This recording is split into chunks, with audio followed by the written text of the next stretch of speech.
আসসালামু আলাইকুম প্রিয় দর্শক, আমাদের আসলে অনুষ্ঠানটা শুরু করার কথা ছিল আরেকটু আগে। আমরা একটু সরি, আমাদের টেকনিক্যাল প্রবলেমের কারণে শুরু করতে পারিনি, এজন্য আসলে সরি যে 20-22 মিনিট দেরি হয়ে গেছে। তা আমাদের বিষয়টা আমরা একটু রাখছি ভিন্ন। প্রচলিত যেই টক শো গুলা আছে, যেটা আছে, আমরা আশা করব ওই টাইপের যাতে আমাদের গেস্ট যারা আছেন ওই টাইপের যাতে না হয়। আমরা চাবো, আমরা যেটা প্রত্যাশা, আমাদের কারো সমালোচনা করার প্রত্যাশা না, কোনোই না, আমরা গঠন যেটা আমাদের কাছ থেকে যাতে একটা ভালো মেসেজ যায়, কারোর যাতে একটু উপকার হয়, সেজন্যই আমরা আজকে তিনজনই বিএনপির নেতা বলা যায়, তিনজনই বিএনপির মানুষ, তিনজনই ঢুকতে আছেন এখানে। তা আমাদের আসলে, আমরা তো জনতা, আমাদের আসলে প্রশ্ন হচ্ছে যে দেখেন, আমরা চাইছি বিএনপির 18 বছর, 16 বছর, 17 বছর বিএনপি ক্ষমতার বাইরে অনেক সমস্যা ছিল, দলের ভিতরে বাইরে প্রচুর সমস্যা ছিল, এটা আপনারা সাফার করছেন, আমরা বাইরের থেকে দেখছি। তো এই 16-17 বছর পরে আপনারা 31 দফা নিয়ে আসলেন আমাদের সামনে। আমরা তো বাইরের থেকে দেখি যে আপনারা 31 দফা নিয়ে, এই 31 দফা আসলে কি এখনকার যেই এনভায়রনমেন্ট, যেই বাইরের যে অবস্থা, মানে ইন্টারন্যাশনাল পলিটিক্স এর যে অবস্থা, এর সাথে কি আসলেই খাপ খায় কিনা? যেমন আমি আপনাদেরকে আরেকটু দেখাইনি, আমি একটু স্যারদের, স্যার এবং ম্যাডাম যারা আছেন এনাদের সুবিধার্থে একটু দেখাইনি আসলে বাইরে কি চলছে। তো জিনিসটা একটু খেয়াল করবেন আপনারা। US President Donald Trump has followed through on his tariffs.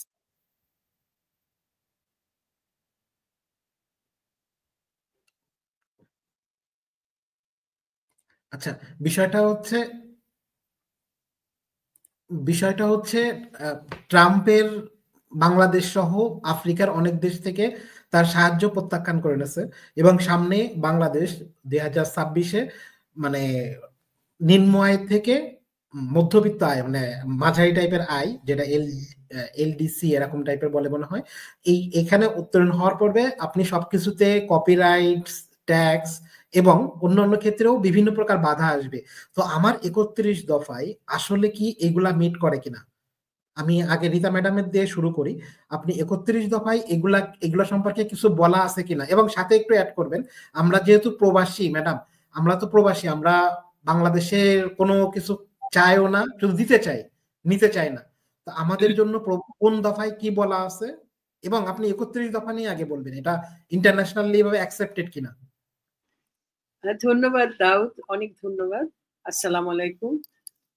আসলে এই আমেরিকার যে নতুন যে অবস্থানটা, এটা কিন্তু একেবারেই সাম্প্রদায়িক, তাই না?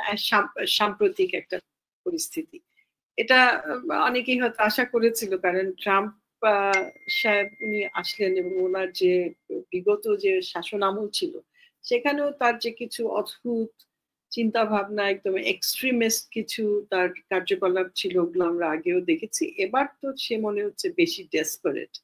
তো এটার সঙ্গে বিএনপি যে 31 দফা, এটা তো অ্যাকচুয়ালি এটা করা হয়েছিল আগে, এবং এটার ব্যাকগ্রাউন্ডটা আমরা সবাই জানি যে যে সমমনা দলগুলো সবার সঙ্গে আলোচনার পরিপ্রেক্ষিতে এই 31 দফাটা তৈরি করা হয়েছিল।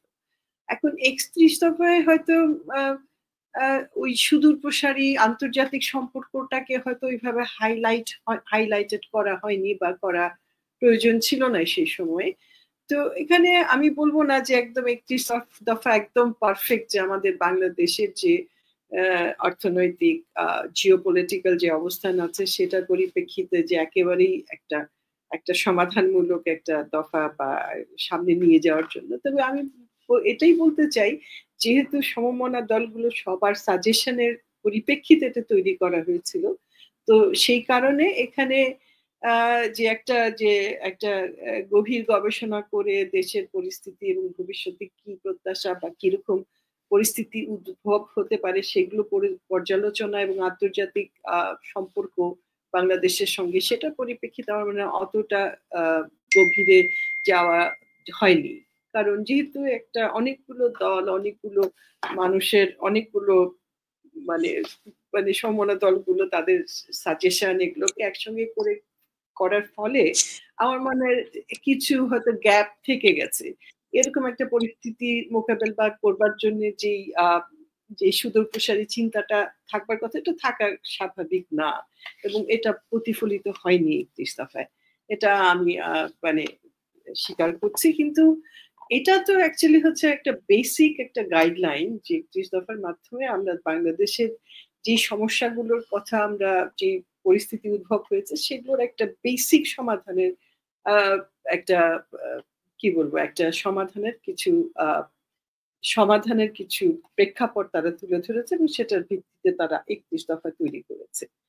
তো তো এখন আমি এটার পরিপ্রেক্ষিতে আপনি বলছিলেন যে কি বলছিলেন দাউদ যে ভবিষ্যতে বিএনপির অবস্থান ভবিষ্যতে জি জি দেখেন ম্যাডাম, আপনি আমাদেরকে ভুল বুঝেন না। আমরা আসলে বোঝাতে চাচ্ছি যে বিএনপি তো আসলে একটা ওই টাইপের দল যেখানে আমাদের শিক্ষক, আমাদের এই যে প্রিন্সিপাল তারেক রহমানের মতো এরকম শিক্ষকদের দল, আপনার পিতা ছিলেন এরকম মানুষের দল, যে যেই কাজটা বোঝে তাকে সেই কাজে কেন নেওয়া হচ্ছে না। আমি যদি আপনার 31 দফা যদি আপনাকে আমি ফুল ভাবে দেখাই, 31 দফায় এই যে আপনি প্রথম যে দফাটা দিচ্ছেন না, এই দফাটার মধ্যে অনেক সমস্যা আছে। এবং আপনি যদি প্রথম থেকে আপনারা যদি প্রতিটা দফা আমি পড়ে শোনাই, আমি এটা নিয়ে অ্যানালাইসিস করছি যেহেতু আমি এইটা বিষয়ে জানি। তো এইটা নিয়ে যদি আমি প্রতিটা বিষয় আপনাকে পড়ে শোনাই, তাহলে আমরা যেমন আশা করছিলাম ওই রকম তেমন কিছুই পাইনি। তো আপনারা আসলে এইটা দিয়ে আপনাদের তো আপনার একটা ম্যাডাম আপনার একটা রেসপেক্ট আছে। আপনি মনে করেন কোনো কথা বললে আপনার একটা স্ট্যান্ডার্ড লেভেল আছে, আপনি তো আমার মতো কথা বলতে পারেন না। তো আপনি আমার মতো যখন কথা বলছেন তখন আপনার স্ট্যান্ডার্ড লেভেলটা ওই লেভেলে চলে আসে। তো দলের স্ট্যান্ডার্ডে তো থাকে, ওই স্ট্যান্ডার্ডটা তো নেমে যাচ্ছে। না আমি বুঝেছি দাউদ, আপনি যেটা বলতে চাচ্ছেন এটা আমিও হয়তো খেয়াল করেছিও হয়তো বিভিন্ন ক্ষেত্রে, কিন্তু আপনাকে কিন্তু প্রেক্ষাপটটা বুঝতে হবে। কিছু সমমনার দলগুলো একসঙ্গে হয়ে একটা দফা মানে একটা কি বলবো একটা শ্বেতপত্রের মতো দফাগুলোকে তৈরি করেছে। এখানে বললাম তো যে গবেষণার কাজটা সেইভাবে সূক্ষ্মভাবে হয়নি, যে কারণে শুধুমাত্র টাচ আপ করা হয়েছে সমস্যাগুলো, এগুলোকে সামনে নিয়ে যাওয়ার জন্য একটা প্রেক্ষাপটের পরিপ্রেক্ষিতে তারা দাবিগুলোকে 7 দফাকে তৈরি মানে 31 দফাকে তৈরি করেছে। এখানে আমার মনে হয় থাকতেই পারে ভুল ত্রুটি বা সমালোচনার বিষয়গুলো থাকতে পারে, কিন্তু মূল উদ্দেশ্যটা ছিল যে একটা ঐক্যের ডাক, একটা ঐক্যবদ্ধভাবে কিছু কাজ করবার জন্য তারা এই 31 দফা ডেভেলপ করেছিল এবং এটা জাতীয় ঐক্যের লক্ষ্যেই করা হয়েছিল বলে আমার ধারণা। তো সেই পরিপ্রেক্ষিতে হ্যাঁ, এটা গবেষণা না করার কারণে হয়তো একটু দুর্বল হতে পারে, কিছু জায়গায় গ্যাপ আছে, অনেক পরিস্থিতিকে অ্যাড্রেস করা হয়নি সেইভাবে। কিন্তু ভিশন যেটা বিএনপির ভিশন কি ছিল, ওটা ওই ভিশনটা কিন্তু অনেক ম্যাচিওর ছিল, অনেক গভীর ছিল এখনকার এই 31 দফা থেকে। কারণ ওই যে ভিশন কত যেন ছিল 2030 হ্যাঁ 2030 ছিল, ওইটা কিন্তু অনেক পরিপক্ক ছিল এবং ওখানে গভীরভাবে চিন্তা ভাবনা করে ভিশনটাকে সামনে উপস্থাপন করা হয়েছিল। সেই পরিপ্রেক্ষিতে আপনি বলতে পারেন যে হ্যাঁ ওইভাবে গভীরভাবে একটা ধরনের গবেষণামূলক ভাবে ওইটাকে পর্যবেক্ষণ করে ওইভাবে তুলে ধরা হয়নি এখানে 31 দফায়। এটা যেহেতু অনেকগুলো দলের সাজেশনের কারণে হয়েছে এবং আমার মনে হয় এটা সময় পরিস্থিতি সবকিছু মিলিয়ে এটা ওইরকম গভীরতা এটার মধ্যে পাওয়া যায় না, সবগুলো বিষয়টাকে ওইভাবে অ্যাড্রেস হয়তো করা যায়নি। কিন্তু এটা মূল যে লক্ষ্যটা ছিল আমার মনে হয় সেই লক্ষ্যটার দিক থেকে এটা সফল এই জন্য যে জাতীয় ঐক্যের জন্য এই দফাগুলোকে তৈরি করা হয়েছিল। একটা নতুন পরিস্থিতিতে জাতীয় ঐক্য খুবই গুরুত্বপূর্ণ। আমার মনে হয় সেদিক থেকে দাউদ, আমি জানি না আপনি কি ভাবছেন, সেদিক থেকে হয়তো এটাকে আপনি কম্প্রোমাইজ বা অ্যাকসেপ্ট করতে পারেন। কারণ জাতীয় বিষয়টা হচ্ছে ম্যাডাম, মানে আমাদের স্যারও আছে, আমি স্যারের কাছ থেকে আসি আপনার কাছে আরো প্রশ্ন আছে আমাদের। আপনি তো আমাদের মুরব্বী, তো আমাদের শিখতে হবে, আমরা তো আসলে জানি না কিছু, তো আমাদের শিখতে হবে। আমি স্যারের কাছ থেকে আসি আগে যে স্যার আপনারা যেই টাইপের স্যার, আমি সরি আমি আপনাদেরকে ওইভাবে হার্ট করতে চাই না, বিএনপি আমার পছন্দের দল। তো স্যার বিএনপিতে আজ পর্যন্ত কোনো ভালো মানুষ, মানে আমি সরি সবাইকে খারাপ বলছি না, ভালো মানুষরা কেন বিএনপিতে আসছে না? এবং সাথে যদি অ্যাড করেন আপনার 31 দফা যারা করছে আমি তাদেরকে বদনাম করছি না, কিন্তু এইটা তো আপনি আমার সামনে যখন একটা পেপার দেবেন স্যার, আপনাদের সামনে আমরা অ্যাসাইনমেন্ট থেকে শুরু করে অনেক পেপার দিই, দেওয়ার আগে ওইটারে 4-5 বার টেস্ট করি যে আমার স্যারের সামনে আমি পেপারটা দিচ্ছি। তো এইটা আমরা টেস্ট করে দিই, আপনারা কেন টেস্ট না করে সমস্ত বিশ্বের কাছে, সমস্ত জাতির কাছে এই টাইপের ভুলে ভরা একটা 31 দফা দিলেন? জি স্যার, আপনি কি বলবেন? ধন্যবাদ। আমি দাউদের আজকের প্রশ্নটা বেশ আক্রমণাত্মক অ্যাটিটিউডেই হচ্ছে বলে মনে হচ্ছে। তবে আমি এই প্রশ্নগুলোর উত্তরও খুব ক্যাটাগরিক্যালি ধীরে সুস্থে দিতে চাই। সেটি হচ্ছে, আমি আমার পার্টিকে ওন করি, নাম্বার ওয়ান। আমি আমার পার্টিকে ক্রিটিসাইজও করি। আমি আমার পার্টিকে সমৃদ্ধ করার জন্য পার্টির প্রস্তাবনা এটাকে প্রসারে দায়িত্ব পালন করি। একই সঙ্গে পার্টির লিমিটেশন গুলো পার্টিকে তুলে ধরার চেষ্টা করি। একজন রাজনৈতিক কর্মী সম্ভবত এটা দায়িত্ব। সেই জায়গা থেকে দাউদের প্রশ্নের উত্তর হলো 1 নম্বর, 31 দফা এটি কোরআনের কোনো বাণী না, যে এটা পরিবর্তনযোগ্য নয়। এটা হলো 1 নম্বর। 2 নম্বর হলো, লক্ষ্য করবেন 31 দফা প্রস্তাবনা এটি কিন্তু আরো প্রায় 2 বছর আগে একটা ভিন্ন পরিস্থিতিতে উপস্থাপন করা হয়েছিল। আমাদের নিশ্চয়ই একথা ভুলে থাকার কথা না, যদিও আমাদের প্রত্যাশার পারদ অনেক উপরে, আরো উপরে হয়তো উঠবে, এটা স্বাভাবিক। কিন্তু আপনাদের মনে রাখা দরকার যে দেশে বাক স্বাধীনতা এবং গণতন্ত্রের লেশমাত্র ছিল না। একটা চরম প্রতিহিংসার রাজনীতি ছিল। একটা সরকার গঠিত হতো, সেই সরকারে জনগণের মতামতের কোনো প্রতিফলন ছিল না। একজন শাসক ছিলেন যিনি নিজেকে সবার ঊর্ধ্বে সর্বসেরা মনে করতেন এবং অন্য কেউ নাগরিক হওয়ার যোগ্যতা অর্জন করেননি অথবা নাগরিক হওয়ার যোগ্য নন এমন মন মানসিকতায় তিনি পৌঁছে গিয়েছিলেন। এমনকি এখানে উদাহরণস্বরূপ বলি, একটা মিথ এরকম প্রচলিত যে ফেরাউনকে একবার জিজ্ঞাসা করা হয়েছিল যে এতটা জালিম তুমি কিভাবে হলে। ফেরাউন বলেছিল যে আমাকে কেউ তো বারণ করেনি, নিষেধ করেনি, বাধা দেয়নি। তো আমরা বিগত একটা সরকার দেখেছি যে সরকার প্রধান তিনি ফ্যাসিজমের এমন চূড়ান্ত রূপরেখায় পৌঁছে গিয়েছিলেন, একটা রাজনৈতিক দলের প্রধান হয়ে বোধহয় বিশ্বে আরেকটি উদাহরণ নেই। আমরা সামরিক স্বৈর শাসকের কথা জানি, নানা ধরনের স্বৈর শাসকের ইতিহাস আমরা পড়েছি, জেনেছি, শুনেছি, কিন্তু একটি রাজনৈতিক দল যারা দাবি করেন তারা সবচেয়ে ঐতিহ্যবাহী রাজনৈতিক দল, তাদের সরকার এবং তাদের সরকারের প্রধান এতটা নিষ্ঠুর, নির্মম, হিংস্র, এটি বোধহয় পৃথিবীর ইতিহাসে আলাদা করেই লিখতে হবে। সেই বাস্তবতায় রাষ্ট্রকে ফ্যাসিজমের হাত থেকে মুক্ত করে রাষ্ট্রকে একটি স্বাভাবিক ট্রাকে তুলে দেওয়ার জন্যই মূলত 31 দফা প্রস্তাবনা। এর আগে রীতা আপা যেমন বলছিলেন, বেগম জিয়ার পক্ষ থেকে ভিশন 2030 প্রদান করা হয়েছিল।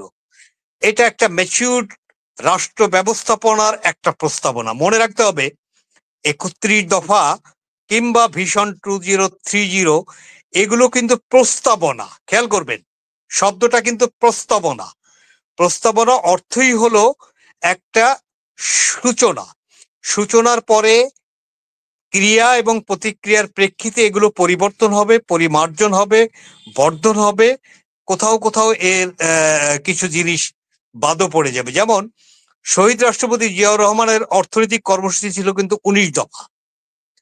19 দফা বর্তমান অর্থনৈতিক বাস্তবতায় অনেক কিছুই কিন্তু এখন আর কার্যকর করা সম্ভব না, অথবা কিছু কিছু জিনিস ইতিমধ্যেই অনেকটা পেছনে ফেলে এসেছি আমরা। যেমন খাদ্য উৎপাদন দ্বিগুণ করা 19 দফার একটা এজেন্ডা ছিল। আমরা কিন্তু আমাদের অর্থনৈতিক পরিক্রমায় এখন কিন্তু খাদ্য উৎপাদন 3.5 গুণ বা 3 গুণ, অর্থাৎ আমরা কিন্তু এই পর্যায়টা অতিক্রম করে এসেছি। ফলে এই যে রাজনৈতিক প্রস্তাবনাগুলো, এগুলো সময়ের নিরিখে উত্থাপন করা হয়, আবার সময়ের প্রয়োজনে বাস্তবতার নিরিখে এগুলো পরিবর্তন, পরিমার্জন, পরিশোধন এবং নতুন করে রূপান্তর করা হয়। 31 দফা তেমনই একটা প্রস্তাবনা। এক্ষেত্রে আমি আমার দলকে এইভাবেই জনগণের সামনে আপনাদের মাধ্যমে উপস্থাপন করতে চাই। আপনি তো বিএনপির কাছ থেকে একটি 31 দফা রাষ্ট্র সংস্কার বা মেরামতের প্রস্তাবনা পেয়েছেন। আপনি কি বলতে পারেন যারা পতিত হয়েছে অথবা যারা অন্য রাজনৈতিক দল বিএনপির সাথে যারা প্রতিযোগিতায় আছে অথবা ভবিষ্যতে রাষ্ট্র পরিচালনার দায়িত্ব পেতে উদ্গ্রীব অনেককে দেখছি, এমনকি উল্লম্ফনও দেখছি, এমনকি আমাদের তরুণ প্রজন্মের মধ্য দিয়ে ছাত্ররা একটি রাজনৈতিক দল গঠন করবে এ কথা শুনছি। আপনি কি কারো কাছে কোনো দিক নির্দেশনা পাচ্ছেন যে ভবিষ্যতে এই রাষ্ট্রটি কেমন ভাবে চলবে বলে তাদের কি চিন্তা ভাবনা পেয়েছেন? এর উত্তর একেবারে নিরেট আপনি পাননি। তো বিএনপি তো সেখানে এক ধাপ এগিয়ে, যে তারা একটি প্রস্তাবনা জনগণের সামনে উপস্থাপন করেছে। আর আজকে আপনি আলোচনার বিষয়বস্তু যেটা নির্ধারণ করেছেন, বাণিজ্য যুদ্ধ এবং বিএনপির ৩১ দফা। আজকের এই প্রস্তাবনায় একজন অর্থনীতিবিদকে অথবা বাণিজ্য সংশ্লিষ্ট একজন মানুষকে আপনার রাখলে বোধহয় তিনি আরো বেশি ক্লারিফাই করতে পারতেন। আমরা মাঠ পর্যায়ের রাজনৈতিক কর্মী, আমাদের একটা বোধ আছে, দেশপ্রেম আছে, দলপ্রেম আছে, জাতিকে ভালো কিছু দেওয়ার আগ্রহ আছে, সেখান থেকে আমরা আসলে আমাদের কথাগুলো বলছি। আমি মনে করি ৩১ দফা প্রস্তাবনা এটি একটি সূচনা, যেই সূচনা ভবিষ্যতে ভালো একটি দিক নির্দেশনা দিচ্ছে। আর কোন রাজনৈতিক দল এই প্রস্তাবনা দেয়নি। যেই মহা ফ্যাসিস্টকে আমরা ইতিমধ্যে পালিয়ে যেতে বাধ্য করেছি দেশের জনগণ, ছাত্র জনতা গণ অভ্যুত্থানের মধ্য দিয়ে, তারা দেশটাকে ধ্বংস করে গেছে। সেই ধ্বংসের তার প্রান্ত থেকে, সেই ধ্বংসস্তূপ থেকে রাষ্ট্রকে তুলে একটি সুনির্দিষ্ট ট্রাকে তুলে দেওয়ার জন্যই মূলত ৩১ দফা প্রস্তাবনা। আপনি লক্ষ্য করেছেন ইতিমধ্যে একাধিক বক্তব্যে তারেক রহমান সাহেব বলেছেন ৩১ দফার দুর্বলতা থাকতে পারে, ৩১ দফা স্বয়ং সম্পূর্ণ তা কিন্তু তিনি দাবি করেননি। এবং তিনি এই ৩১ দফা একটা বেস, এবং লক্ষ্য করবেন আজকে যে সংস্কার কমিশনগুলো গঠিত হয়েছে, তারা কয়েকটি ইতিমধ্যে প্রস্তাবনা সরকারের কাছে উপস্থাপন করেছেন। সেই প্রস্তাবনা জনসম্মুখে একেবারে হুবহু প্রকাশ না করা হলেও গণমাধ্যম এবং অন্যান্য জায়গা থেকে অথবা ওনাদের প্রেস মিট থেকে আমরা যতটুকু জানি, বিএনপির ৩১ দফা যে রাষ্ট্র সংস্কারের প্রস্তাবনা, তার অনেক কিছুই কিন্তু তারা এতে গ্রহণ করেছেন। কিছু জিনিস আছে যার কোনো ব্যতিক্রম নেই রাষ্ট্র মেরামতের জন্য। এটা স্বাভাবিক, এটা আলোচনা চলতে থাকবে। রাষ্ট্র সংস্কার এটি একদিনের বিষয় না, এটি একবার লিখিত হলে সারা জীবন চলবে এমন কিছু না। এমনকি আমাদের দেশের যে সংবিধান, সেই সংবিধানের মতো জিনিস কিন্তু বিএনপির ৩১ দফা প্রস্তাবনা নয়। এটি অ্যামেন্ডমেন্ট হতে পারে প্রয়োজনের নিরিখে, বর্তমান বাস্তবতায়, ভবিষ্যৎ প্রয়োজনে এটা আরো সুন্দর সুশোভিত হওয়ার সুযোগ আছে। আপনি দেখবেন মাইন্ডসেটটা কি, ন্যারেশনটা কি, আমার ডিমান্ডটা কি। আমার রাজনৈতিক দল বিএনপি জনগণের সামনে একটা প্রস্তাব উপস্থাপন করছে, অর্থাৎ বিএনপির ভবিষ্যতে রাষ্ট্রটা সুন্দরভাবে পরিচালনার একটি সৎ নিয়ত আছে। আপনি এটুকু যদি ধরে নেন তাহলে এটা খুবই একটা পজিটিভ দিক। আর যেটি আমি বলতে পারি সেটি হলো যে আপনি যদি 5 বছর পর পর যদি একটা নির্বাচনের ব্যবস্থাকে প্রতিষ্ঠিত করতে পারেন, বিএনপি যদি রাষ্ট্র পরিচালনায় তার নীতি এবং কর্মপরিকল্পনা এবং কর্ম এখানে যদি দুর্বলতা থাকে, ব্যর্থ হয়, জনগণ কর্তৃক সেটা যদি গ্রহণযোগ্য না হয়, পরবর্তী 5 বছরে নতুন কোনো ভালো প্রস্তাবনা আসলে সেই রাজনৈতিক দলকে জনগণ বেছে নেবে। এই গণতন্ত্রের সৌন্দর্যের জায়গায় পৌঁছানোটাই আমাদের এখন সবচেয়ে বড় চ্যালেঞ্জ বলে আমি মনে করি, যেটি গত 15 বছরে বাংলাদেশে বিদ্যমান ছিল না। এই ব্যবস্থাটা একবার চালু হলে, এই কম্পিটিশনটা চালু হলে, আমি প্রয়োজনের নিরিখে আমার দলকে জনগণের কাছে ভালোভাবে উপস্থাপনের নিরিখেই নতুন প্রস্তাবনা, নতুন রাষ্ট্র সংস্কার, নতুন কর্মপরিকল্পনা, নতুন বিশ্ব ব্যবস্থার সাথে তাল মিলিয়ে নীতি নির্ধারণ, এটা আমি করতে বাধ্য হব। আর তা না হলে আমার রাজনৈতিক দল টিকবে না। এটি খুব সহজ কথা। আমরা সেই জায়গাটায় ফোকাস করি। আর যেটি আপনি আমেরিকার ট্রাম্পের নতুন ব্যবস্থাপনার একটা প্রসঙ্গ সামনে এনেছেন, লক্ষ্য করবেন ইটস এ টেম্পোরারি মেজার্স। ট্রাম্পও কিন্তু বলেন নাই যে এটি তিনি পার্মানেন্ট। আর ট্রাম্প নেতা হিসাবে কনজারভেটিভ, তিনি আমেরিকানদের স্বার্থে প্রচন্ড রক্ষণশীল একজন নেতা। আমেরিকানরা সেই রক্ষণশীল নেতাকেই বেছে নিয়েছেন। এটা আমি আপনি সমালোচনা করলে তো আর কিছু করা যায় না। আমেরিকান জনগণ তাদের অনেক বেটার অপশন থাকা সত্ত্বেও তারা ট্রাম্পকে একাধিকবার বেছে নিলেন। হিলারি ক্লিন্টনকে তারা নেননি, এবারে কমলা হ্যারিসকে নেননি। তারা যদিও বাংলাদেশের মতো দেশে এসে নারীর ক্ষমতায়নের সবক আমাদেরকে দেন। আমি একবার এক আমেরিকানকে প্রশ্ন করেছিলাম যে হিলারি বেটার দেন ট্রাম্প, এটা তোমরাও বলো, আমরাও বাইরে থেকে বুঝি। তোমরা হিলারিকে প্রত্যাখ্যান করছো একজন নারী হিসেবে, সেই তোমরা একটা মেজর কারণ ছিল নারী। তোমরা নারী নেতৃত্ব গ্রহণ করতে পারোনি। আমাদের বাংলাদেশে তো একজন মুসলিম নারী অনেক আগে আমরা প্রধানমন্ত্রী বানিয়েছি, পরবর্তীতে আরেকজন মুসলিম নারী প্রধানমন্ত্রী হয়েছে। এই উপমহাদেশে বেনজির ভুট্টো একজন মুসলিম নারী প্রধানমন্ত্রী হয়েছেন, ইন্দিরা গান্ধী প্রধানমন্ত্রী হয়েছেন, শ্রীলঙ্কার সম্ভবত বন্দর নায়ক মিসেস বা এরকম কি নামটা ভুলে গেলাম আমি, তিনি এই রাষ্ট্র পরিচালনা করেছেন। তোমরা আমেরিকানরা এসে আমাদেরকে সবক দাও নারীর ক্ষমতায়ন, দলের নেতৃত্বে 33% এত বছরের মধ্যে করতে হবে, সংসদে এত কোটা রাখতে হবে, ইউনিয়ন পরিষদে এটা করতে হবে, উপজেলায় এটা করতে হবে, সিটি কর্পোরেশনে নারীদেরকে স্পেস দিতে হবে। তোমরা নারীকে গ্রহণ করো না, ফলে আমেরিকানদের সব কথা সব নীতি আপনার রাষ্ট্রের জন্য প্রযোজ্য এবং সেটা বেদ বাক্য এমনটা না।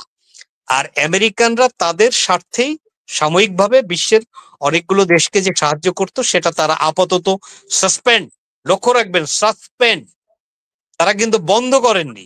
এটা আবার কোনো সম্পর্কের ভিত্তিতে পরিচালনা, এবং আমি ঠিক একবারে নির্দিষ্ট করে বলতে পারছি না, তারা কিন্তু বাংলাদেশের জন্য একটা স্পেশাল গ্রান্ট তারা কিন্তু সেটা বন্ধ করেননি, সেটা কিন্তু প্রবাহমান আছে। ফলে এটা সময়ের ব্যাপার। আর একটা জিনিস, আপনি 15 বছরের স্বৈরশাসন থেকে নতুন একটা যাত্রা শুরু করলেন, সেই যাত্রায় বাংলাদেশের জনগণ হচ্ছে আপনার মূল সম্পদ। আমাদের বিদেশ নীতিটাও কিন্তু খুব ক্লিয়ার, সকলের সঙ্গে বন্ধুত্ব, কারোর সঙ্গে বৈরিতা নয়। সেক্ষেত্রে আমরা একটা একমুখী পররাষ্ট্র নীতিতে ছিলাম। আমাদের পার্শ্ববর্তী রাষ্ট্র তারা বাংলাদেশের জনগণকে চায় না, তারা বাংলাদেশটাকে চায়। লক্ষ্য করবেন, তারা কিন্তু বাংলাদেশের জনগণকে চায় না, বাংলাদেশটাকে চায়। আর আওয়ামী লীগ বাংলাদেশ চায় না, তারা ক্ষমতা চায়। বিদ্যমান যে রাজনৈতিক দল আওয়ামী লীগ বাদে আছে প্রত্যেকে কিন্তু বাংলাদেশকে চায়, এটি ক্লিয়ার। সেই বাংলাদেশকে চাওয়ার ক্ষেত্রে আমাদের এই যে অহমিকা, আমি মনে করি যে কোনো পরিস্থিতি এটিকে আমাদের প্রিজার্ভ করা উচিত। জাতীয়তাবাদী মানুষ হিসাবে আমেরিকার পেটের মধ্যে থেকে ফিদেল কাস্ট্রো কিন্তু কিউবাকে টিকিয়ে রেখেছেন। ফলে এমনটা ভাবার কোনো কারণ নাই যে বাংলাদেশ একটা ক্ষুদ্র রাষ্ট্র, অর্থনৈতিক সামর্থ্য সীমিত, সুতরাং যে কোনো বিষয়ে যে কোনো কারোর সাথে আপোষ করে এই রাষ্ট্রটাকে পরিচালনা করতে হবে। ভিক্ষার দান আর আত্মমর্যাদা দুটার পার্থক্য আমাদের রাষ্ট্র হিসেবে বোঝা খুব জরুরি, যেটা শহীদ রাষ্ট্রপতি জিয়াউর রহমান বুঝেছিলেন। আমি এই পর্যায়ে শেষ করছি, ধন্যবাদ। জি স্যার। স্যার আমাদের সাথে দুইজন দর্শক আছে, আমরা শর্ট করে কিছু প্রশ্ন নিয়ে নেব। মুসা, আবু মুসা, আপনি যদি আনমিউট করে আপনার প্রশ্ন, ভাই মতামত দিন না, শুধু প্রশ্ন।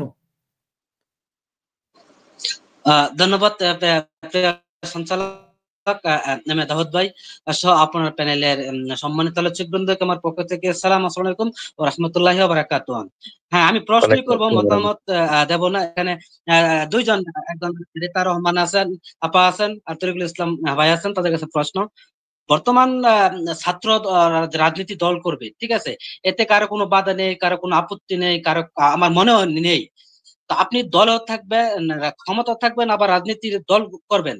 আজকে দেখেন যে বর্তমান যে সরকার প্রধান আছে, উনি একটা বক্তব্যে বা একটা জায়গায় বলেছেন যে যারা রক্ত দিয়েছে, মানে একটা ছাত্রদেরকে কৃতিত্ব দিয়ে উনি বলেছেন যারা রক্ত দিয়েছে তারা দেশকে পরিচালনা করবে। উনি যদি উনার জায়গা থেকে এরকম বক্তব্য দিয়ে থাকে, তাহলে আমি দুজনের আলোচনার কাছে তাদেরকে কষ্ট করতে চাই, তাহলে উনার আন্ডারে নির্বাচন, ভবিষ্যতে আমরা নির্বাচনটা আশা করছি, বাংলাদেশের জনগণ বা বিপ্লব ঘটিয়ে একটা ফেসিস্ট হটিয়ে নির্বাচনটা আশা করছে, সেটা কতটুকু থাকে। আর দাউদ ভাই একটা সেকেন্ড আমি আপনি বলে করেন, একটা সেকেন্ড বলে দিচ্ছি। আজকে দেখেন বিএনপি সাদাবাজি নিয়ে, বিএনপির দখলবাজি নিয়ে পুরা মিডিয়া হইচই করে ফেলে, আপনারাও করেন, সমস্যা নাই, এটা আমি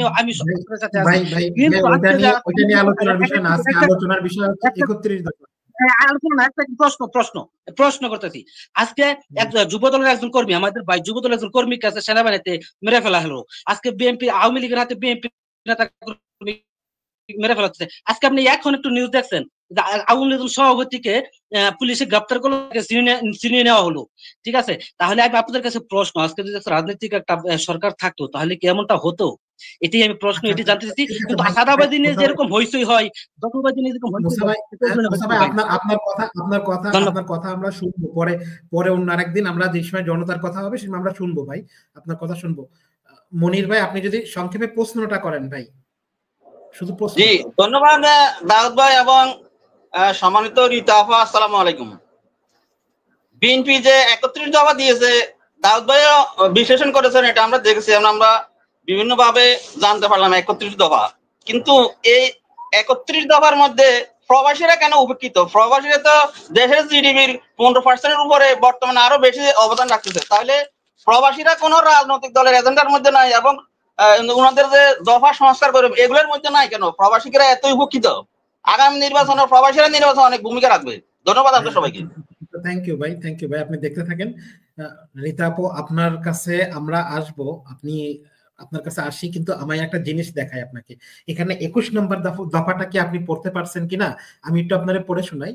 আপনারা 21 নম্বরে বলতেন যে 1971 সালে যতগুলা খুনটুন যা যা হয়েছে, মানে 1971 সাল নিয়ে আপনারা খুব ব্যস্ত, কিন্তু 2024 সাল নিয়ে 2024 সালে আমার ভাই বোন যারা মারা গেছে, আপনি আপনার দাদা আপনার চাচা যারা মারা গেছে তাদের নিয়ে আপনার দফা আছে, কিন্তু আমার যারা ভাই বোন মারা গেছে তাদের নিয়ে আপনার কোনো দফা নাই। আমি জাস্ট সংক্ষেপে কিছুটা শেষ করছি ম্যাডাম, আপনি আবার অন্যভাবে নিয়েন না, এগুলো আসলে জনগণ জানানো উচিত, সেজন্য জানাচ্ছি। তো আপনি আপনার 3 নম্বর দফায় বলছেন, সরি 3 নম্বর দফা, যেটা 3 নম্বর দফা বলছেন প্রধানমন্ত্রী ও মন্ত্রী পরিষদের ক্ষমতার ভারসাম্য করবেন। আসলে কি এটা কি কাম্য ছিল? এটা কি আসলে ম্যাডাম, আমি সরি, আমারে অন্যভাবে নিয়েন না, এটা আসলেই কাম্য না। প্রধানমন্ত্রী সমস্ত মন্ত্রীদের উপরে বসে তিনি ওইটাকে কন্ট্রোল করবেন। এটা তো হাসিনাকে আপনি যদি মডেল ধরে নেন, নিয়ে যদি নীতি নির্ধারণ করেন, ওটা তো মডেল না। আপনাকে বলতে হবে যেটা অ্যাকচুয়াল মডেল সেটা। এবং আপনি যদি বেশি ফোকাস করেন আমাদের, আসলে দেখেন আপনি 2 কক্ষীয় সংসদ সদস্য চাচ্ছেন, 2 কক্ষ বানাতে যাচ্ছেন। উচ্চ কক্ষে যে বলছেন সমাজের বিশিষ্ট নাগরিকদেরকে নিয়ে একটা কক্ষ বানাবেন, সেখানে ভোট লাগবে না। এটা কি আসলেই গণতন্ত্র হলো না কি হলো? জি ম্যাডাম, আপনি যদি বলেন আমাদেরকে। সরি ম্যাডাম, আমার প্রশ্নগুলো একটু করা, সরি। জি রীতা আপু, আপনার আপনার আনমিউট। জি জি বলেন। ও আমার আনমিউট করেছেন। জি ধন্যবাদ দাউদ। আসলে খুব কড়া প্রশ্ন, কিন্তু কড়া হলেও তো আমাদের এটা মুখোমুখি হতেই হবে, তাই না?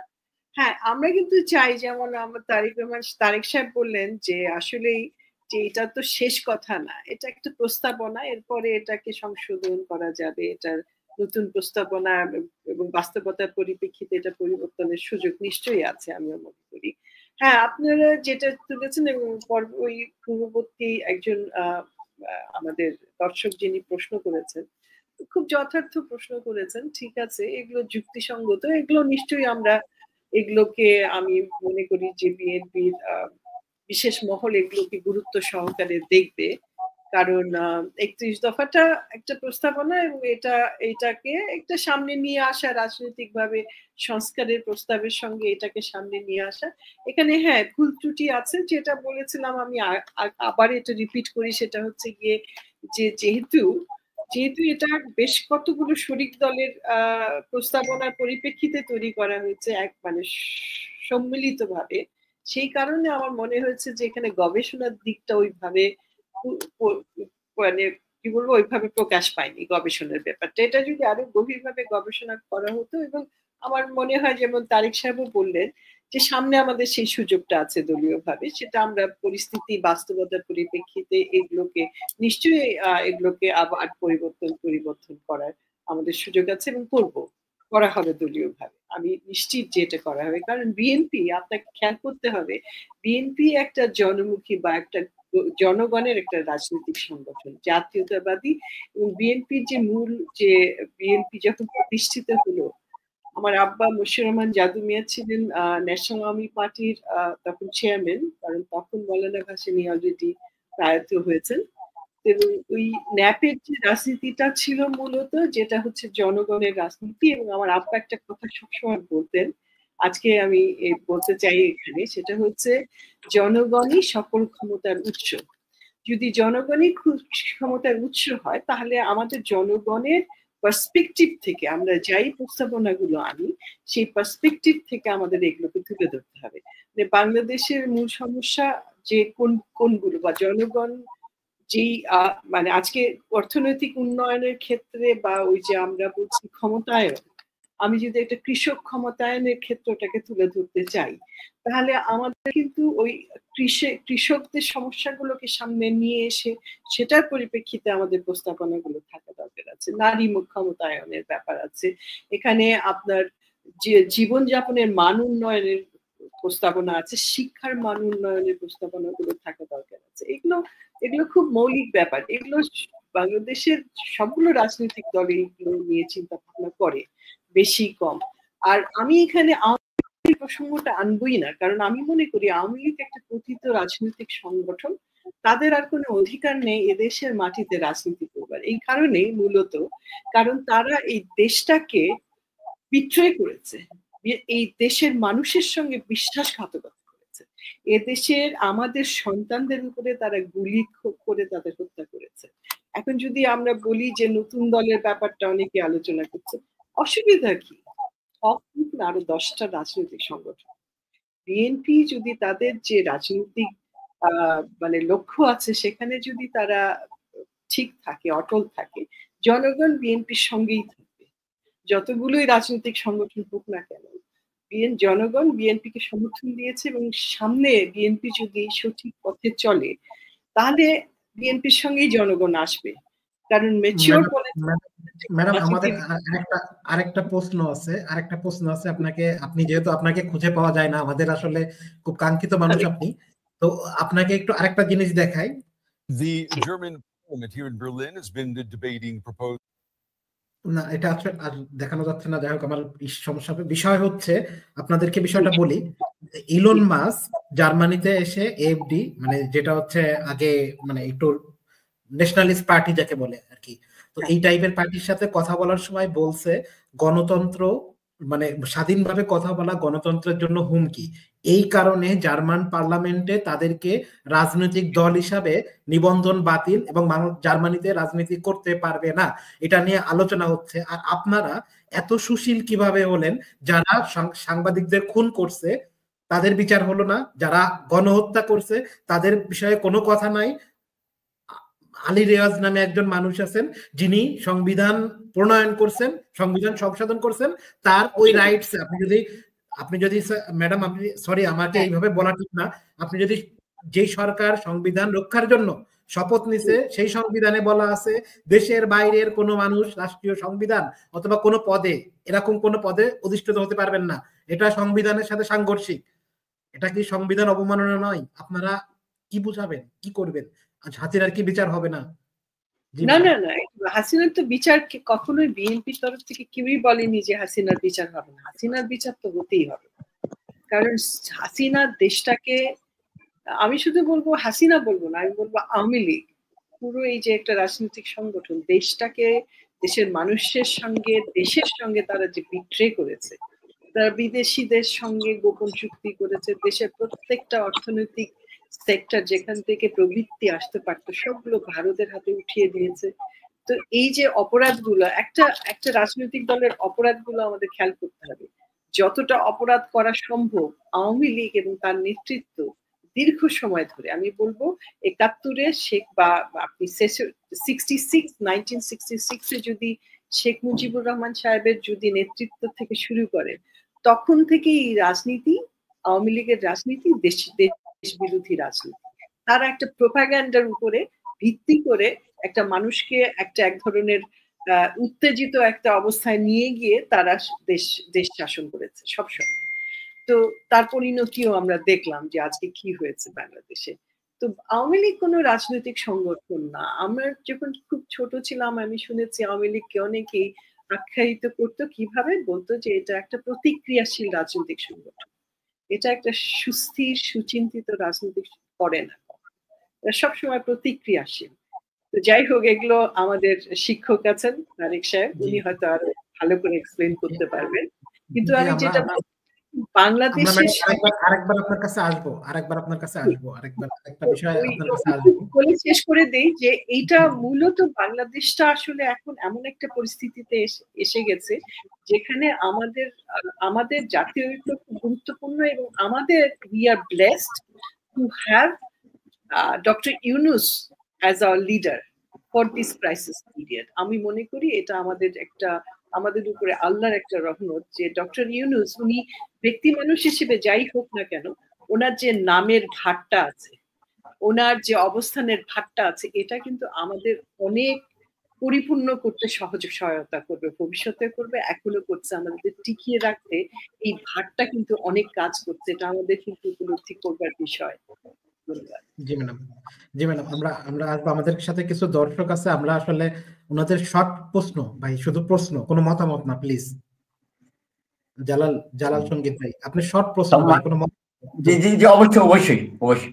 সম্মানিত সঞ্চালক ভাই, অতিথিবৃন্দ, বিশ্বের যে যেখান থেকে দেখছেন, খুব ভারাক্রান্ত হৃদয়ে আমার ওই সিস্টারের কাছেই জানতে চাচ্ছি, 1757, 1857, 48, 52, 69, 71, 90, সম্প্রতি 5ই আগস্টের ছাত্র জনতার জীবনদান, স্বাধীনতা অধিকার রক্ষায় তাকে সফল হয়েছে, হয়ে থাকলে কিভাবে, আর না হয়ে থাকলে কাজের জন্য ব্যর্থ হয়েছে? ছোট্ট একটা প্রশ্ন। আরেকটা প্রশ্ন,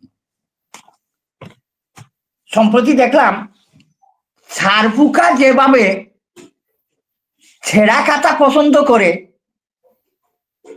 জিএম কাদের রাত যেভাবে একটা বক্তব্য দিলেন জিএম কাদের সাহেব, যে আওয়ামী লীগ ছাড়া নির্বাচন সম্ভব নয়, আসলে স্বৈরাচারকেই পছন্দ করে। আর ছোট্ট একটা কথা, নির্বাচন না সংস্কার আগে? আরে ভাই, নির্বাচন সংস্কার করে বিবেচন ফিরে, আগে গুম হত্যা, পাচার, আয়নাগর, এগুলোর বিচারের জন্য সব দলের উচিত ছিল এখন রাস্তায় দিনে রাইতে থাকা, তা না করে ভুল পথে আছেন। ধন্যবাদ সবাইকে, আসসালামু আলাইকুম। জি ভাই, আপনি দেখতে থাকেন, আমাদের রীতা আপু পরে জবাব দেবেন। আব্দুর রহিম ভাই, আপনি কি শুনতে পাচ্ছেন? আব্দুর রহিম ভাই, আপনার শুধু প্রশ্নটা ভাই। আব্দুর রহিম ভাই। দাউদ ভাই, আমি শুনতে পাচ্ছি। আমি রীতা পরে গতকালকে রাত্রে 2-3 বার ফোন দিয়েছিলাম, পাই নাই। ওই যে আমি যখন গতকালকে টক শোতে ওই যে উনার বাপের নাম, উনার আব্বার নাম বলছিলাম, উনার এক চাচা ছিলেন, আমি উনার নামটা ভুলে গেছিলাম ওই ইতিহাসটা বলার সময়। যখন উনার বাবা আমাদের মহান নেতা মশিউর রহমান জাদু মিয়া স্যার যখন উনার চাচারে বলছিলেন যে জিয়াউর রহমান কি করতে পারে, কি বক্তৃতা দিতে জানে না কি জানে, তখন উনার চাচা বলছিল যে না, উনি তো বক্তৃতা দিতে জানে না, উনি হাঁটতে জানে। আমি উনার ওই চাচার নামটা ভুলে গিয়েছিলাম, ওই জন্য আমি উনারে কয়েকবার ফোন দিয়েছিলাম। আজকে আমি নীরবেরও বলছি যে আমি রীতাবারও ফোন দিয়েছি, রীতাবা আমার ফোন ধরে নাই, হয়তো তোমার চিনতে পারে নাই। হ্যাঁ, খেয়াল করি নাই সবাই। ওই আপনাদের চাচার নাম কি আপা? মোশাররফ বলে ডাকতো আমার সেই চাচা। জি, সেদু মিয়া ওনার নাম। আমার বাবার নাম ছিল জাদু মিয়া, আর উনি আমার বাবার বড় ভাই ছিলেন, ওনাকে সেদু মিয়া বলে ডাকতো সবাই। জি, মুখলিসুর রহমান ছিল ওনার নাম। জি, থ্যাংক ইউ। আমরা হচ্ছে আমাদের স্যারের কাছে আসবো। স্যারের কাছে আসার আগে আমাদের আজকে যেহেতু স্যার, আপনি আসলে ক্ষমা করে দিন, আমাদের প্রশ্নগুলা একটু খারাপ হবে স্যার। তো বিষয়টা হচ্ছে স্যার, জার্মানির এফডি পার্টি, যে পার্টিটাকে আমরা বললাম, এই পার্টি যদি আপনি এখানে দেখেন, এদের পার্টিতে কোথা থেকে ফাইন্যান্স হয়, কে কোথায় কাজ করে, তাদের উদ্দেশ্য কি, তারা কি করতে চায়, প্রতিটা জিনিস আপনি, এটা জাস্ট নর্মাল পার্টি, মানে এটা আমাদের পছন্দের পার্টি না, এই পার্টিটাই দেখালাম। আর অন্য পার্টি যদি দেখতে চান, প্রতিটার নামের লিস্ট আছে, এ আমার পার্টির অমুক জায়গার নেতা, এই নেতার বাইরে আমার কোনো নেতা নাই, এরকম টাইপের আছে। এবং আপনাকে বলি, বিএমপির আজ পর্যন্ত আমরা রিকোয়েস্ট করে একটা অ্যানালাইসিস টিম করতে পারিনি, আজ পর্যন্ত একটা মিডিয়া টিম করতে পারিনি। কেন? আপনারা কি ধরে নিচ্ছেন জনগণ আপনাদেরকে অটোমেটিক ভোট দেবে?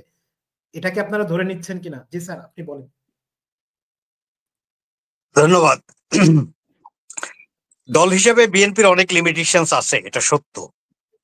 এবং বাংলাদেশের মতো একটা দেশে একটা রাজনৈতিক দল প্রাতিষ্ঠানিক সত্তা পেতে আরো অনেক সময় লাগবে, এটি কিন্তু বাস্তবতা। তবে সময় বেশি লাগার কারণ যদি আমাদের মূর্খতা হয়, কিংবা সময় বেশি লাগার কারণ যদি আমাদের অজ্ঞতা এবং গাফিলতি হয়, উদাসীনতা হয়, তাহলে নিশ্চয়ই সেটি অপরাধ। এবং সেই অপরাধের দায় কিন্তু আমাদের নিতে হয় বলেই দুই একবার এই যে কয়েকটি নির্বাচনে আমরা মোটামুটি মিনিংফুল নির্বাচনেও তো আমরা দুই একবার পরাজিত হয়েছি। এর কারণ তো এগুলো। 1979 সালের পরে বিএনপি যে রাজনৈতিক বিন্যাস ছিল সেটি এক ধরনের ক্ষমতার একটা ছায়া আমাদের উপরে ছিল। 82 থেকে 90 পর্যন্ত বিএনপিটা আমি মনে করি এটা মেদহীন বিএনপি, একেবারে শরীরেই কোনো বদ চর্বি যা ছিল 86 ইলেকশনের বা ওই আগে পরে সেটাও আমাদের শরীর থেকে বের হয়ে গেল।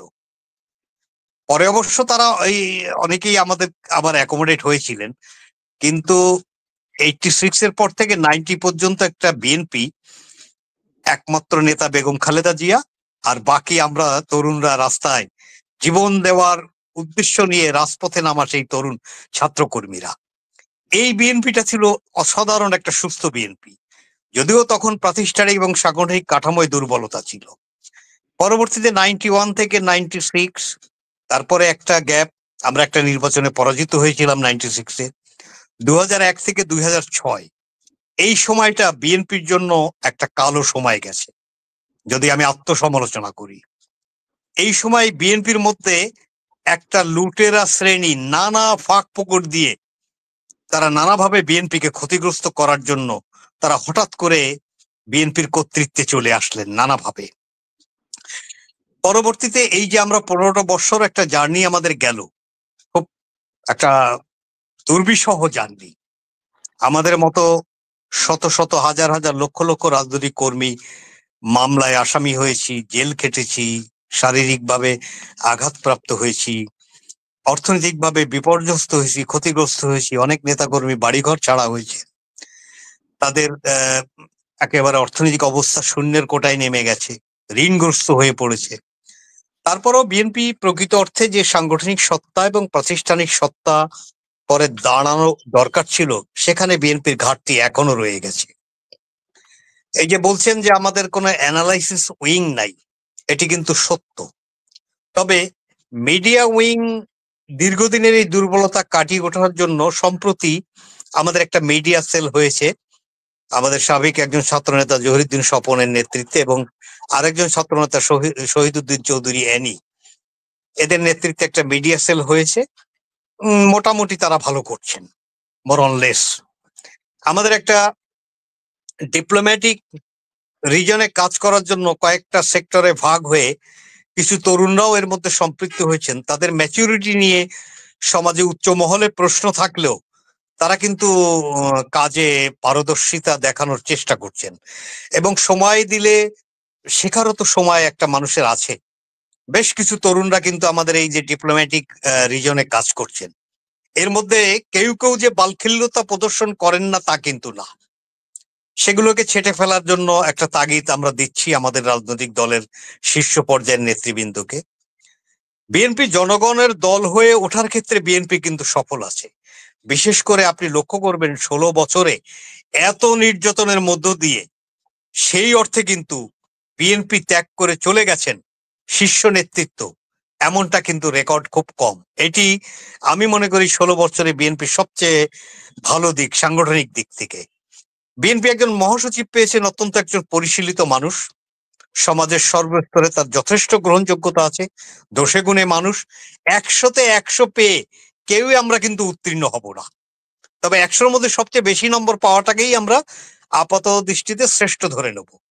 সেই ক্ষেত্রে রাজনৈতিক দলের প্রধান যেমন শহীদ রাষ্ট্রপতি জিয়াউর রহমান, কিংবা ধরেন অন্য রাজনৈতিক দলের শেখ মুজিবুর রহমান, কিংবা রাজনৈতিক দলের প্রধান হিসেবে হাসিনা, আমাদের আপসীন দেশনেত্রী বেগম খালেদা জিয়া, আমাদের তারুণ্য নির্ভর নেতৃত্ব আগামী দিনে যিনি বাংলাদেশকে নেতৃত্ব দিবেন বলে প্রত্যাশা জনাব তারেক রহমান, এমনকি একজন স্বৈরশাসক, তিনিও একটা রাজনৈতিক দলের প্রধান ছিলেন, এরশাদ।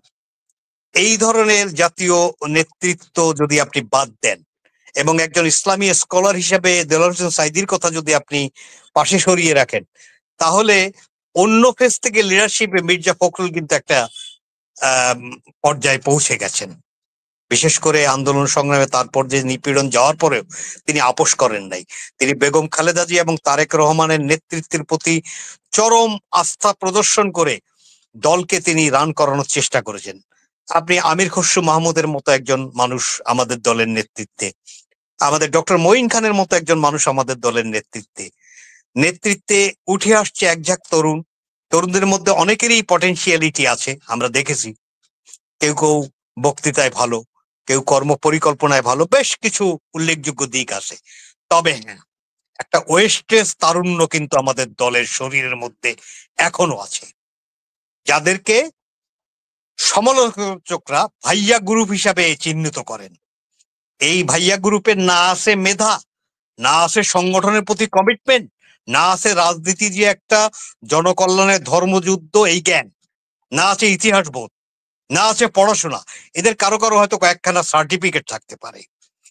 এই গ্রুপটা আমাদের নেতৃত্বকে মাঝে মধ্যে এক্সপ্লয়েটেড করেন বলে জনমনে কিন্তু একটা সমালোচনা আছে।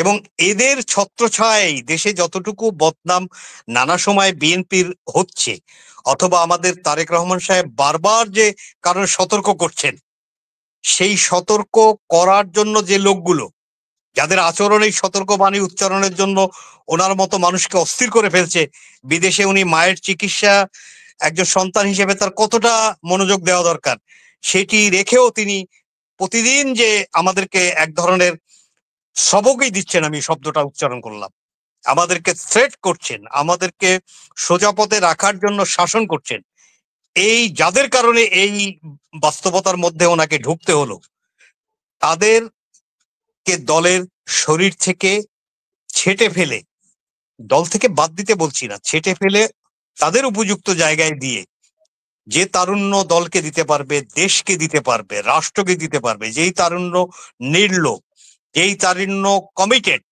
তাদেরকে নেতৃত্বে আনাটা এখন বিএনপির জন্য সাংগঠনিক একটা বড় চ্যালেঞ্জ। কারণ এই যে 31 দফা প্রস্তাবনা বা রাষ্ট্র সংস্কার এবং মেরামত, এটিকে যদি জনগণের কাছে নিয়ে যেতে হয়, বাস্তবে এর প্রতিফলন ঘটাতে হয়, তাহলে আপনার লাগবে এক ঝাঁক স্বচ্ছ, নির্লোভ, দেশপ্রেমে উদ্বুদ্ধ, জনকল্যাণে উন্মুখ, কমিটেড, রাষ্ট্রকে যারা নিজের উন্নতির হাতিয়ার হিসেবে ব্যবহার করবে না, এরকম মানুষদেরকে দলের সাংগঠনিক নেতৃত্বে আনা, ভবিষ্যতে তাদেরকে সংসদে এবং উচ্চকক্ষে এই দেশের বিভিন্ন অর্গানোগ্রামে তাদেরকে কাজে লাগানো। বিএনপি কিন্তু রিসোর্স ইউজ, কিন্তু এই রিসোর্স এই কথিত ভাইয়া গ্রুপ বা যারা এই নামে চলেন, তাদের কারণে কিন্তু এই রিসোর্স নানা জায়গায় অবহেলিত। এই রিসোর্সকে সংগঠিত করা, এটি তারেক রহমান সাহেবের জন্য এখন সবচেয়ে বড় চ্যালেঞ্জ। তিনি তার আন্তরিকতা, বিশেষ করে 5ই আগস্টের আগে তো তার বক্তব্য আমরা শুনতে পারতাম না, এখন প্রতিদিন তার কথা শুনছি, তার যে উইল, তার যে অ্যাটিটিউড, তার যে অ্যাপ্রোচ, আমি মনে করি শহীদ জিয়ার যোগ্য সন্তান, খালেদা জিয়ার যোগ্য সন্তান হিসেবে তিনি বাংলাদেশের মানুষকে নতুন করে স্বপ্ন দেখাতে শুরু করেছেন। সুতরাং আপনারা দাউদ, যারা দেশের বাইরে আছেন, দেশপ্রেমে উদ্বুদ্ধ, দেশকে ভালোবাসেন, দেশের জন্য কিছু করতে চান, আমি আপনাদেরকে অনুরোধ করব, হতাশ হবেন না। আপনাদের প্রবাসীদের জন্য 31 দফায় কিছু নেই, এই কথাটি এর আগের একটা টক শোতে আপনি উচ্চারণ করেছেন।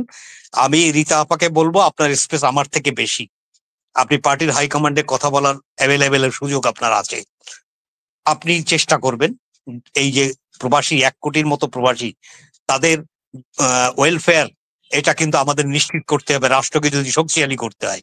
কারণ ওরা দেয়, ওরা কিন্তু নেয় না। আর আমরা দেওয়া নেওয়া দুইটার মধ্যে, বিশেষ করে নেওয়ার ক্ষেত্রে তো আমাদের ব্যাপক পারদর্শিতা আছে। রাষ্ট্রকে লুট করার জন্য যে আওয়ামী গোষ্ঠীকে আমরা পতিত করেছি, তাদের মাথাটা পালিয়ে গেছেন গতকাল আমাদের নেতা বলেছেন, কিন্তু তাদের দেহের অঙ্গ প্রত্যঙ্গ অনেকগুলো রয়ে গেছে। আর তাদের অশরীরী আত্মা আমাদের দলের অনেক শয়তানের মধ্যেও আছে, এটাকে ছেড়ে ফেলা দরকার। এবং দাউদকে বলবো, হতাশ হবেন না, আপনারা দেশে রেমিটেন্স পাঠান, আপনাদের রেমিটেন্সের পরে দেশের শক্তিশালী অর্থনীতি আগামী দিনে আরো শক্তিশালী হবে। আপনাদের জন্য যা কিছু কল্যাণকর করা, সেটি নিশ্চয়ই বিএনপি করবে, এটা আমরা প্রত্যাশা করি। রীতা আপা, আপনার প্রতি অনুরোধ, আপনি আমাদের ভারপ্রাপ্ত চেয়ারম্যান এবং পার্টির হাইকমান্ডে আপনি এই অ্যাপিলটা পৌঁছে দেবেন। আর আমার ক্ষুদ্রাতি ক্ষুদ্র যেটুকু সুযোগ কোথাও যদি আমি পাই, নিশ্চয়ই করে আমি এই টক শো থেকে যে অর্জনটা করলাম, যে প্রবাসীদের কল্যাণে 31 দফা অর্জন, 31 দফার মধ্যে তেমন কোনো প্রস্তাবনা নাই, এটি যাতে অ্যাকোমোডেট হয় ভবিষ্যৎ রাষ্ট্র পরিচালনায়, প্রবাসীদের বিষয়টি যেন অত্যন্ত গুরুত্ব দিয়ে দেখা হয়, এই বিষয়টি আমরা 2 ভাই বোন, রীতা আপা আমার বড় আপা, আমরা 2 ভাই বোন আমাদের লেভেলে সোচ্চার থাকবো ইনশাআল্লাহ। Thank you sir, thank you sir. আমাদের প্রশ্ন হচ্ছে আমাদের জন্য না, যারা ইউরোপে আমেরিকায় থাকে, বিশ্বাস করেন আমরা কিছু চাই না। আমরা 1 কোটি প্রবাসী, আমি বলেছি 1 কোটি প্রবাসীর জন্য আমরা করবো ইনশাআল্লাহ। জি স্যার, আমাদের জন্য যদি নাও করেন স্যার, আমাদের কোনো সমস্যা নাই। যার আপনি করেন মিডল ইস্ট অথবা যারা ভুক্তভোগী, তাদের জন্য বেশি করে আমরা কথা বলছি, আমাদের জন্য না স্যার। আমরা আল্লাহ যথেষ্ট দিচ্ছে স্যার। স্যার একটা জিনিস ম্যাডামের যাওয়ার আগে আর একটা জিনিস ম্যাডাম আপনাকে একটু দেখানোর ট্রাই করি, মানে বাইরের দলগুলা কিভাবে চলে আর বাংলাদেশে কেন এই যে খাইদাই পার্টি, আমাদের স্যার কিন্তু একটা ইঙ্গিত দিয়ে গেছেন যে খাইদাই পার্টিগুলা যেভাবে চলে, এর মধ্যে পার্থক্যটা কোথায়। আমি একটু ম্যাডামরে যদি একটু দেখাই, সরি একটু দেখাই ম্যাডাম, এখানে একটা জিনিস আপনি দেখতে পাচ্ছেন, এখানে একটা এই পার্টিতে যদি আপনি জয়েন করতে হয়, তো এই পার্টি থেকে আপনি দেখেন এখানে একটা ফর্ম আছে, একটা ফর্মে আপনি জয়েন করতে পারবেন এবং এখানে আপনার ফি দেওয়া লাগবে। আপনার মোট অ্যানুয়াল ইনকামের 1% অথবা 120 ইউরো এরকম আপনার একটা ফি দেওয়া লাগবে। আপনি যে কোনো ইসের হতে পারেন। আমি জাস্ট একটা এক্সাম্পল দিলাম, এটা কিন্তু আমার দল না, তো আমার দল অন্যটা, তো এটা জাস্ট একটা এক্সাম্পল দিলাম যে এটা আপনারা কেন করছেন না। মনে করেন আমি বিএমপি করি, আমি বিএমপি করতে চাই, আমি কোন নেতার পিছনে আমি ঘুরবো, আমার তো এরকম একটা থাকার দরকার ছিল। এবং সাথে যদি অ্যাড করেন 2024-এর পরে আজ পর্যন্ত আপনাদের 24-এ যারা হত্যাকাণ্ডের শিকার হয়েছে, আপনাদের অবদান কি, কাকে কত টাকা দিচ্ছেন, আপনারা কেন হেল্প সেন্টার খুলে সাহায্য করেননি, সাথে আপনি কেন আপনার দলে যারা মৃত্যুবরণ করছে তাদের বিচারের জন্য কেন কথা বলছেন না। জি ম্যাডাম। ধন্যবাদ, ধন্যবাদ দাউদ। হ্যাঁ, খুব খুব প্রাসঙ্গিক এবং খুব সুন্দর কথা বলেছেন আপনি। এগুলো অ্যাকচুয়ালি আসবে, কারণ আমাদের দেশে তো এক ধরনের ঐতিহ্যবাহী রাজনীতি বিরাজ করছিল বহুকাল ধরে, তাই না? আমাদের ধরেন রাজনৈতিক একটা ঐতিহ্য আছে, এটা বহুকাল ধরে হয়ে আসছিল। এক সময় ছিল যখন রাজনীতিবিদরা রাজনীতি করত, ব্যবসায়ীরা তাদের স্পন্সর করত, এবং সেখানে এক ধরনের অ্যাকাউন্টেবিলিটিও ছিল। সেটা রাজনীতির পরিপ্রেক্ষিতেই করা হতো, ওই যে ঘুষ দিয়ে তার কাছ থেকে কিছু মুনাফা আদায় করার জন্য করা হতো না সেই সময়টা। সেটা কিন্তু এক ধরনের ওই ধরনের এক ধরনের কি বলবো, এক ধরনের ট্রেডিশনাল এই ধরনের একটা ব্যবহার ছিল। পরবর্তী সময়ে এগুলোকে আমি বলবো, মানে আমার ভুল হলে ক্ষমা করবেন, সেটা হচ্ছে আমি যেটা বলতে চাই যে তারা অরাজনৈতিক কিছু ব্যক্তিত্ব লিডারশিপে এসে তারা করলো কি, ব্যবসায়ীদের রাজনীতিতে নিয়ে আসলো সরাসরি। এখন সেখান থেকেই কিন্তু এটা, এবং আমি যদি সরাসরি বলি, এটা শুরু হয়েছিল 71-এর পরের থেকে 3 বছর, এবং পরবর্তীতে এটা কিন্তু এরশাদ সাহেবের আমলে এটাকে ইনস্টিটিউশনালাইজ করা হয়েছিল। আমি বলি সবসময় যে দুর্নীতিটা বাংলাদেশে ইনস্টিটিউশনালাইজড হয়েছিল থ্রু এরশাদ, বিগত প্রেসিডেন্ট এরশাদ সাহেবের মাধ্যমে এটা ইনস্টিটিউশনাল। তিনি করলেন কি, পুরো মেস আপ করলেন, যাদের তারা তিনি রাজনীতিতে টেনে আনলেন। উনি আসলে করতে গেলেন কি, যে আপনারা জানেন যে 75 বা 77-এর যে পট পরিবর্তন, মানে রাজনৈতিক যে ধারাটা শুরু হলো গণতন্ত্রের উত্তরণের জন্য, যেটাকে জিয়াউর রহমান সাহেব এবং আমার আব্বা নাম দিয়েছিলেন গণতন্ত্রের উত্তরণের প্রক্রিয়া। এই কথাগুলো অনেকে বিএনপি করেন, কিন্তু এই বিষয়গুলো কেউ আনে না, আমি দেখেছি খেয়াল করে। আমি জানি না কেন বিষয়গুলো আলোচনার মধ্যে আসে না। এই যে গণতন্ত্রের উত্তরণের যে প্রক্রিয়াটা চালু করেছিলেন, সেটার উপরে কিন্তু প্রেসিডেন্ট, তৎকালীন মার্কিন প্রেসিডেন্ট একটা বিবৃতি দিয়েছিল। সেই বিবৃতির একটা লিখিত অংশ আমার কাছে আছে, কোনো সময় সুযোগ হলে আপনাদের সামনে তুলে ধরবো আমি। তো সেখানে ওই প্রসেস বলেছিল, ইংরেজিতে এটাকে বলা হতো the process of transition to democracy। হ্যাঁ, এই প্রসেসটা, এবং আমার আব্বার যে হঠাৎ করে আকস্মিক মৃত্যু হলো, এবং আমার আব্বার মৃত্যুটা স্বাভাবিক না, যে কারণে জিয়াউর রহমান সাহেব কিন্তু একসময় আমার আব্বার মৃত্যুর উপরে একটা ইনভেস্টিগেশন শুরু করেছিলেন এবং একটা কেস ফাইল করেছিলেন। এবং সেখানে ওটার মূল কারণ ছিল যে আমার বাবার মৃত্যুটা স্বাভাবিক ছিল না, তাকে হত্যা করা হয়েছে।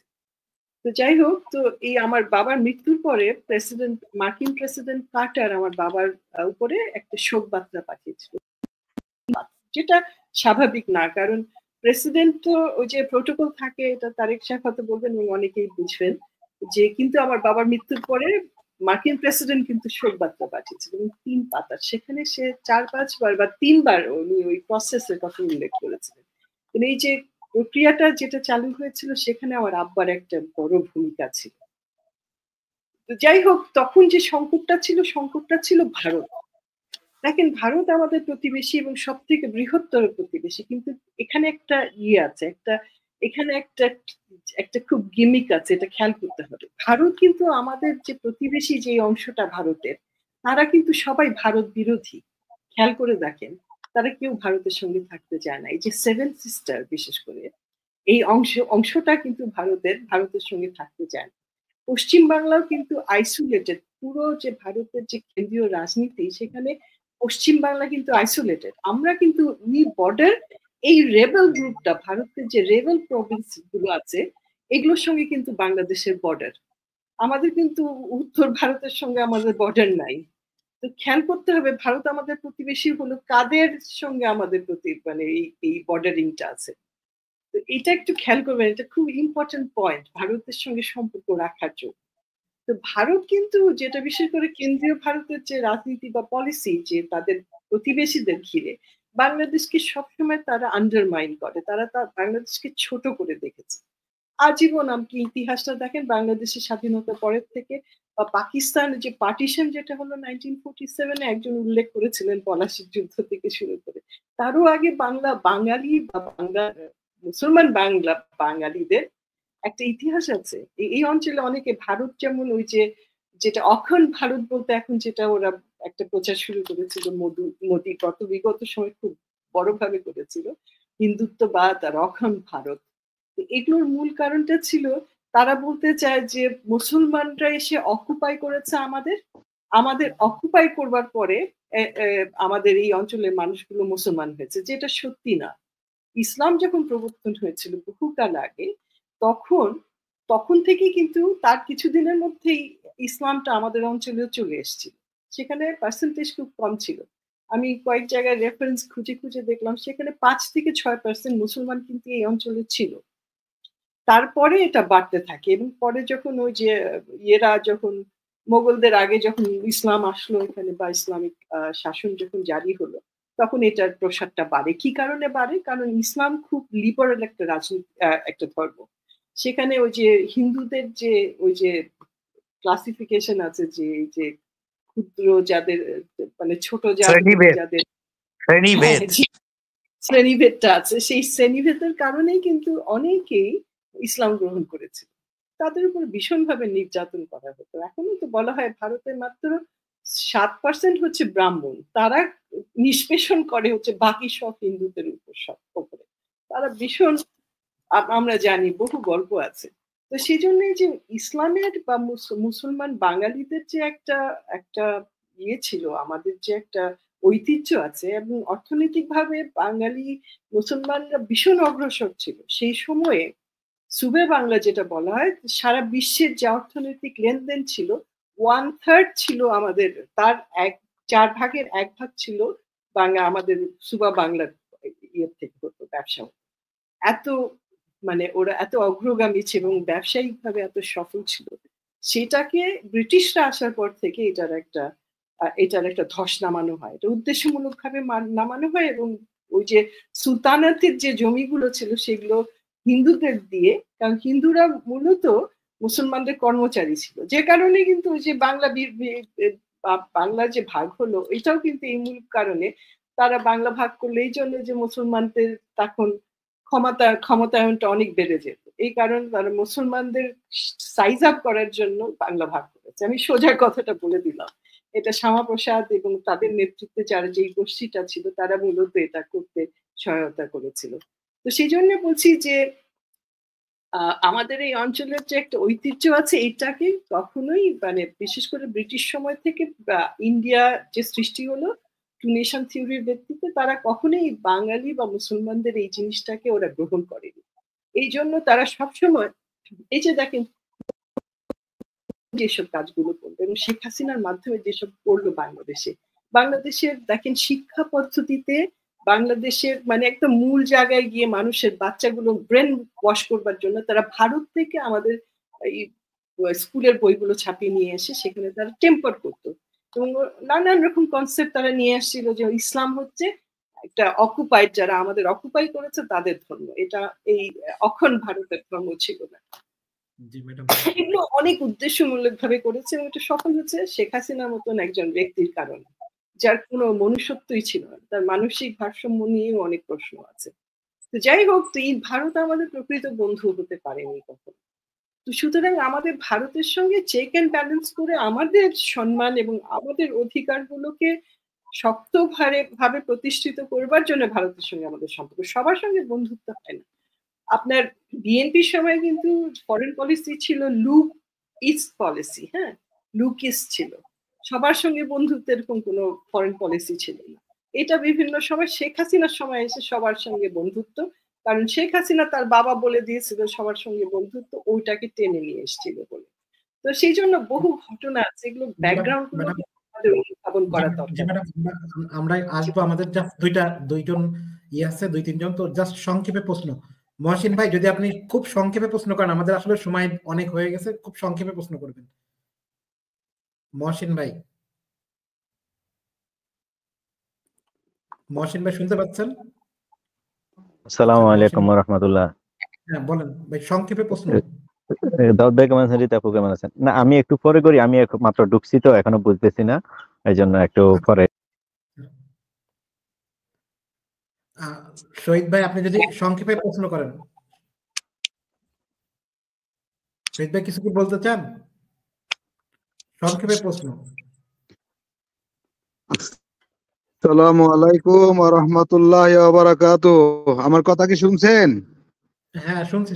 জি বলেন, সংক্ষেপে প্রশ্ন করেন। জি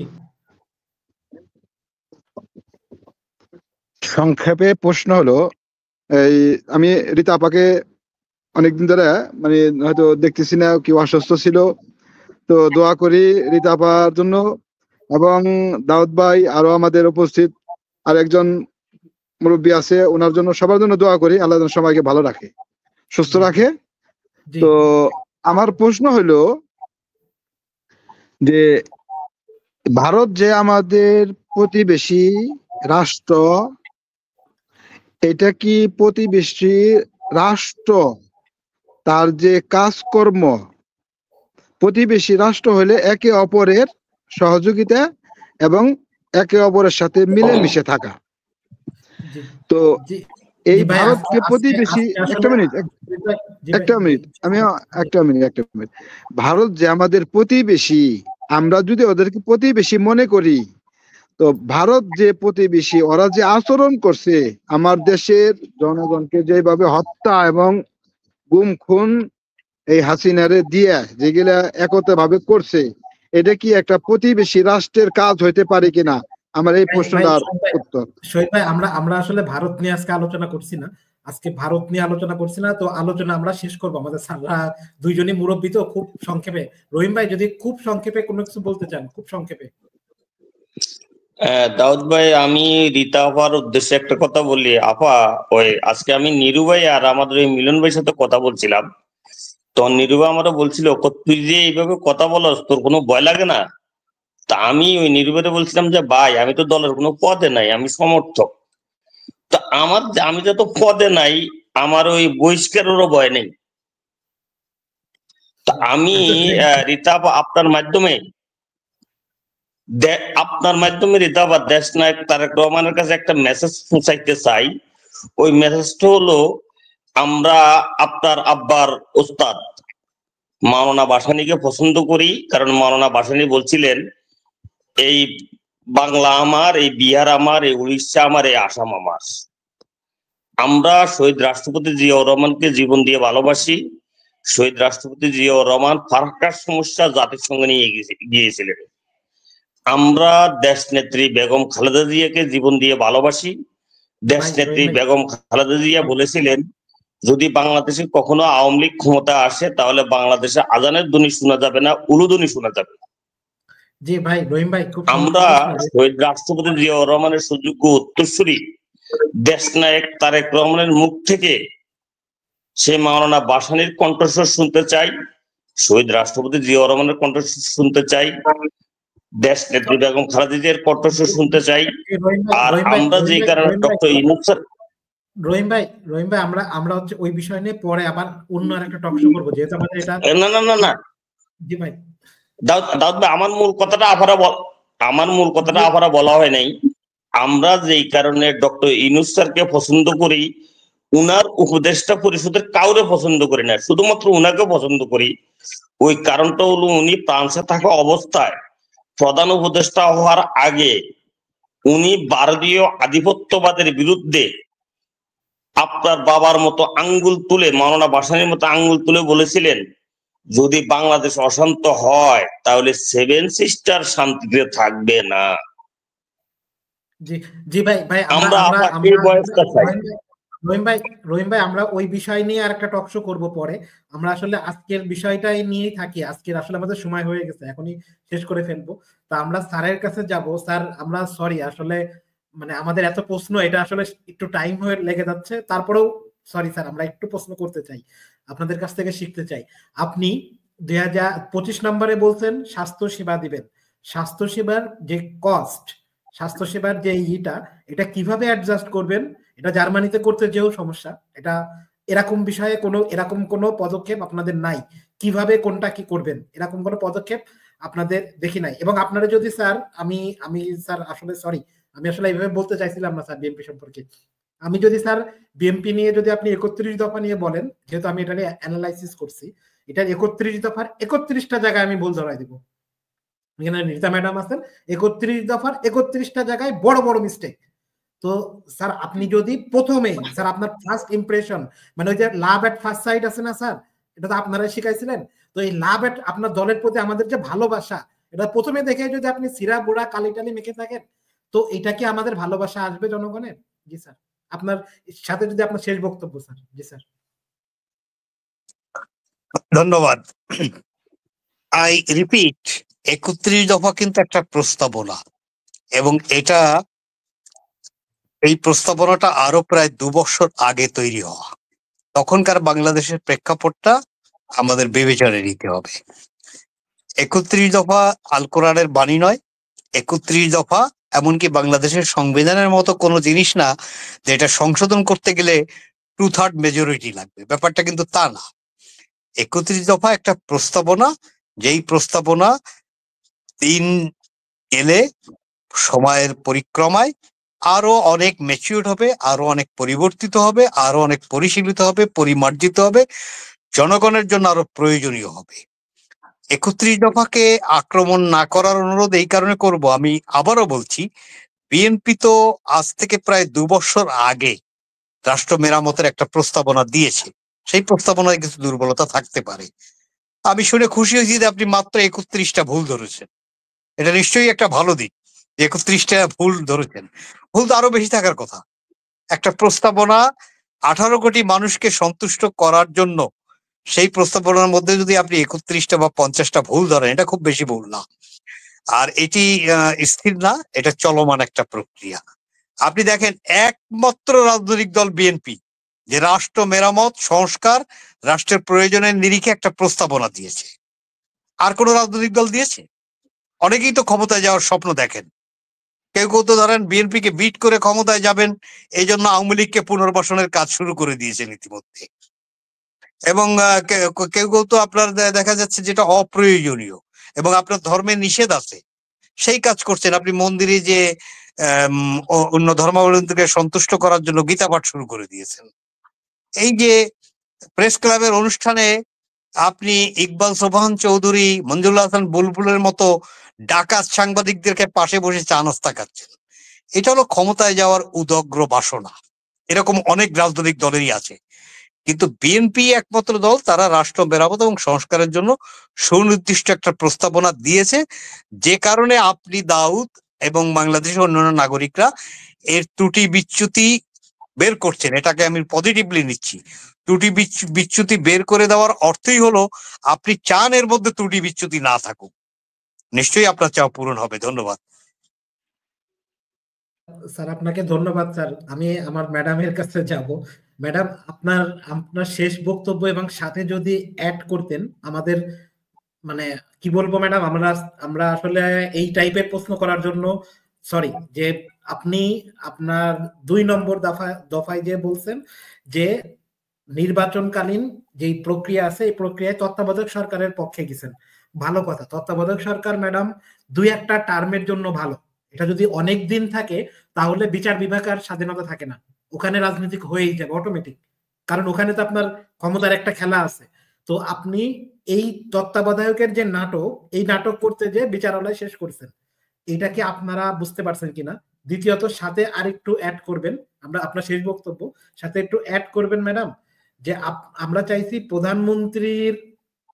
প্রধানমন্ত্রী এবং মন্ত্রী পরিষদের ক্ষমতার যে আপনি যে, আমি প্রশ্নটা আবার করছি, এটা কিন্তু খুব সিরিয়াস প্রশ্ন, প্রধানমন্ত্রী ও মন্ত্রীদের ক্ষমতার মধ্যে ভারসাম্য আনবেন, এটা কিভাবে করবেন? সম্ভব না। প্রধানমন্ত্রী তো মন্ত্রীদের মানে উনি প্রধান, উনি যা বলবেন সে অনুযায়ী চলবে, উনি আরো বেশি কেন্দ্রীভূত হওয়ার দরকার ছিল। মন্ত্রীরা তাদের কাজ করবেন, প্রধানমন্ত্রী হেড অফ দ্য ডিপার্টমেন্ট হিসাবে, যেমন আমি একটা ডিপার্টমেন্টে কাজ করি, আমার দায়িত্ব আমি পালন করি, কিন্তু হেড অফ দ্য ডিপার্টমেন্ট কাছে আমার রেসপন্সিবিলিটি দিতে হয়, আমার তার জবাবদিহিতা করতে হয়। এটা যদি না থাকে তাহলে তো সরকারই থাকে না ম্যাডাম। তো এই টাইপের ভুল আপনি কি বলবেন ম্যাডাম? আমি আসলে সরি, আমি বিএনপির ভুল ধরছি না। আমি কি জন্য ভুল ধরছি ম্যাডাম, যে আপনি যাকে পছন্দ করেন না তাকে একটু ভুল ধরাই দিয়ে সাথে সঠিক পথে আছে, এটাই আমার উদ্দেশ্য। জি ম্যাডাম। না, সমালোচনা কিন্তু একটা গণতন্ত্রের জন্য খুবই একটা স্বাস্থ্যকর ব্যাপার, এবং সমালোচনা থাকবে, আলোচনা থাকবে প্রত্যেকটা বিষয় নিয়ে, তাহলেই তো ভুল ত্রুটিগুলো নির্দেশিত হবে, যেটাকে অ্যাকাউন্টেবিলিটি আমরা বলি। জনগণের কাছে অ্যাকাউন্টেবিলিটি হচ্ছে এইটাই, যে আমরা কিছু ভুল করলে সেটা সবাই তুলে ধরবে এবং সেই ভুলটাকে আমরা শুধরে নিব সামনে। এখানে তো ছোট হওয়া, বড় হওয়া বা একটা ইগোর ব্যাপার না, রাজনীতিতে কিন্তু ইগোর স্থানটা থাকে না। তো আপনি যেটা বলছেন, হ্যাঁ এখানে আসলে গ্যাপ আছে, যেটা আমরা সবাই হয়তো স্বীকার করবো, গ্যাপগুলো আছে, কিন্তু আমরা এই যে এগুলোর মাধ্যমে, এই যে আপনার পার্লামেন্টে কি হয়, প্রত্যেকটা বিষয় যখন একটা প্রস্তাবনা বা একটা আইন সংক্রান্ত কোনো বিষয় আসে, সেটা নিয়ে বিভিন্নমুখী আলোচনা হয়, যাতে করে ভুল ত্রুটিগুলো বেরিয়ে এসে একটা সঠিক একটা আইন আমরা প্রণয়ন করতে পারি পার্লামেন্টে। তো এখানে এটা তো আমি আবার বলি যে এটা আসলে একটা মানে সমমনা দলগুলো সবার সঙ্গে একটা প্রস্তাবে, তাদের সকলের প্রস্তাবনার পরিপ্রেক্ষিতে তৈরি করা হয়েছিল। এখানে গবেষণার কাজটা দ্রুতভাবে করার কারণে সেভাবে হয়তো হয়নি, অনেক গ্যাপ আছে, এই গ্যাপটা থাকতে হবে, এবং এই গ্যাপটা থাকার কারণে এটা সমালোচনা করবেন, এটা কিন্তু প্রত্যাশিত এবং করা উচিত। একটা দেশের নাগরিক, একটা বৃহত্তর রাজনৈতিক দল যদি কোনো প্রস্তাবনা দেয়, সেখানে গ্যাপগুলো থাকে, তাদের নিশ্চয়ই এটা নিয়ে আলোচনা করা উচিত। এটা এখানে কাউকে আক্রমণ করার জন্য না, এটা তো অ্যাকাউন্টেবিলিটি ইজ ভেরি হেলথি, গণতন্ত্রে অ্যাকাউন্টেবিলিটি থাকতে হবে। তো সেই অর্থে আপনি যেটা বলছেন, এই গ্যাপগুলো আপনি যে পয়েন্ট আউট করেছেন, সেই জন্য ধন্যবাদ। আমরাও এগুলো দলীয়ভাবে তুলে ধরবো, আমাদের অবস্থান অনুযায়ী এগুলো নিশ্চয়ই আমরা তুলে ধরতে চাই। তো এই হয়েছে কি, যখন সবাই মিলে একটা কাজে যায়, তখন যেহেতু অনেকগুলো দল ছিল, এবং এই যে বিএনপির কতগুলো নতুন ধরনের প্রস্তাবনা আছে যে নির্বাচনের পরে তার একটা জাতীয় সরকার গঠন করবে, তো সেগুলো পরিপ্রেক্ষিতে এই যে প্রস্তাবটা কিন্তু বিক্ষিপ্ত একটা ঘটনা না, এই সব কিছু পরিস্থিতির আলোকে এটা হয়েছে, এখানে গ্যাপ আছে এটা। আর এবং ধন্যবাদ যে আপনি একটা অনুষ্ঠান করে গ্যাপগুলো আমাদের সামনে তুলে ধরেছেন, যেন আমরাও এটা আমাদের দলীয়ভাবে এটা নিয়ে আলোচনা শুরু করতে পারি, এবং এই গ্যাপগুলো যেগুলো নেই, যে প্রবাসীদের নিয়ে, তারপরে এই যে সমতা আনা, ভারসাম্য আনা, এটা কিন্তু একেবারেই প্রযোজ্য নাই, কারণে যে একটা মন্ত্রিসভার সবকিছু নেতৃত্ব থাকে না, যেমন একটা দলের নেতৃত্ব থাকে, মন্ত্রিসভার নেতৃত্ব থাকবে প্রধানমন্ত্রী বা প্রেসিডেন্সিয়াল ফর্ম অফ গভর্নমেন্ট যদি হয়, তাহলে প্রেসিডেন্ট থাকবেন নেতৃত্বে। এখন প্রধানমন্ত্রী যদি পার্লামেন্টারি ফর্ম অফ গভর্নমেন্ট হয়, তো সেটার নেতৃত্বে থাকবেন প্রধানমন্ত্রী, এবং প্রধানমন্ত্রী অ্যাকাউন্টেবিলিটি উইল বি সবার উপরে, তাই না? কারণ সে তার নেতৃত্বে মন্ত্রিসভা চলবে। তো সেখানে ভারসাম্যটা কি অর্থে ব্যবহার করা হয়েছে, আমার মনে এই শব্দটা চয়েস করাটা মানে অ্যাপ্রোপ্রিয়েট হয়নি হয়তো। তো এগুলো নিয়ে আমরা আলোচনা করবো, আপনাকে কথা দিচ্ছি, এবং আমাদের শ্রোতা যারা শুনছে, যে ভুল ত্রুটিগুলো বা গ্যাপ গুলো নিয়ে আমরা আজকে আলোচনা করবো, এবং বিভিন্নভাবে আমরাও খেয়াল করছি, সেগুলো নিয়ে আমরা দলীয়ভাবে আলোচনা করবো, এবং এটাকেও আমরা সংস্কার করে আরো উন্নত একটা দেশ, বা মানে আমাদের দেশের জনগণের বা আমাদের যারা প্রবাসী, আমাদের যারা শুভাকাঙ্ক্ষীরা আছে, তাদের সহযোগিতায় আমরা এইটাকে উন্নত করে একটা সুস্পষ্ট এবং আরো গ্রহণযোগ্য একটা প্রস্তাবনা আমরা যেন সামনে আনতে পারি। সেটা আমি কথা দিচ্ছি। আমার অবস্থান থেকে আমি চেষ্টা করব, এবং বাকি যেমন তারিক ভাই আছেন উনিও করবেন। এবং আর কি বলা যায় বলেন। কিন্তু একটা জিনিস ঠিক যে আমরা আপনাদের সঙ্গে আছি, দলীয়ভাবে আছি, ব্যক্তিগতভাবে আছি এবং অন্যান্য সবভাবেই আছি, এবং আমরা জানি যে আপনারা হচ্ছেন সত্যিকারে বা সাচ্চা দেশপ্রেমিক বলে না, সাচ্চা দেশপ্রেমিক হচ্ছেন আপনারা। আপনারা দেশের জন্য সবসময় নিবেদিত প্রাণ, এবং আপনাদের কাছে আমি আবেদন করছি যে সবসময় এরকমই দেশের পক্ষে থাকবে, ভুল ত্রুটিগুলো তুলে ধরবেন। এটাই কিন্তু কাম্য আপনাদের কাছে, কারণ আপনারা এটাই চান যে দেশটা একটা সুষ্ঠু জায়গায় উন্নতির মানে উন্নয়নের এক শীর্ষে যাবে, মানুষের উন্নয়ন হবে, দেশের উন্নয়ন হবে, এবং কোনো আধিপত্যবাদ আমাদের আর শোষণ করতে পারবে না, সাহস করবে না। আমাদের ওই জাতীয় ঐক্যটাও প্রয়োজন। ধন্যবাদ। জি ম্যাডাম, আমরা শেষ করব। আমার শেষ করার আগে আমি একটু খুব হতাশার সাথে জানাচ্ছি যে আমাদের এখনো যে 400 ভাই বোন যারা চোখ হারাইছে, এখনো পর্যন্ত ট্রিটমেন্টের কোনো ব্যবস্থা করা হয়নি। যাদেরকে খুন করা হয়েছে তাদেরকে সেই খুনের কোনো ব্যবস্থা করা হয়নি, এবং যারা যারা সমন্বয়ক হিসেবে দেখছেন আপনারা, তারাও বিভিন্ন প্রকার টাকা পয়সা লেনদেনের সাথে জড়িত। তো এই সুস্পষ্ট, আমি কোনো কিছু মানে আমার কাছে যে ইনফরমেশন নাই এমন কোনো রিপোর্ট আমরা করতে পারি না জার্মানিতে বসে। তো আমাদের কাছে যেটার ইনফরমেশন আছে সেটা দিয়েই বলছি, সমন্বয়করা টাকা মানি লন্ডারিং এর সাথে জড়িত, এবং দেশের সবাই মনে হচ্ছে খাওয়া দাওয়ার সাথে জড়িত, যে কারণে আমাদের এই টক শো চ্যানেল খোলা। ম্যাডাম, আপনারা খারাপ ভাবে নেবেন না, যদি বাণিজ্য চলতে থাকে, পলিটিক্সে যদি বাণিজ্য চলতে থাকে, যেমন আমাদের স্যাররা যারা আছেন না, ওনারা মনোনয়ন পাবেন না। আমার মতো যারা মনে করেন আমার কয়টা টাকা আছে, আমি মনোনয়ন পাবো, কারণ আমি জানি কোথায় কত টাকা ইনভেস্ট করলে কিভাবে মনোনয়ন বের হয়ে আসে আর কার মাধ্যমে বের হবে, ওটা আমার জানা আছে। ও আমার মতো এরকম মানুষ যতদিন পর্যন্ত আপনারা দলে টানবেন না, ততদিন আপনাদের দল ধ্বংস হতে থাকবে, দল শেষ হবে। তো এইভাবেই চলছে আমাদের দেশ। হাসিনা আমাদের পলিটিক্সকে শেষ করছে।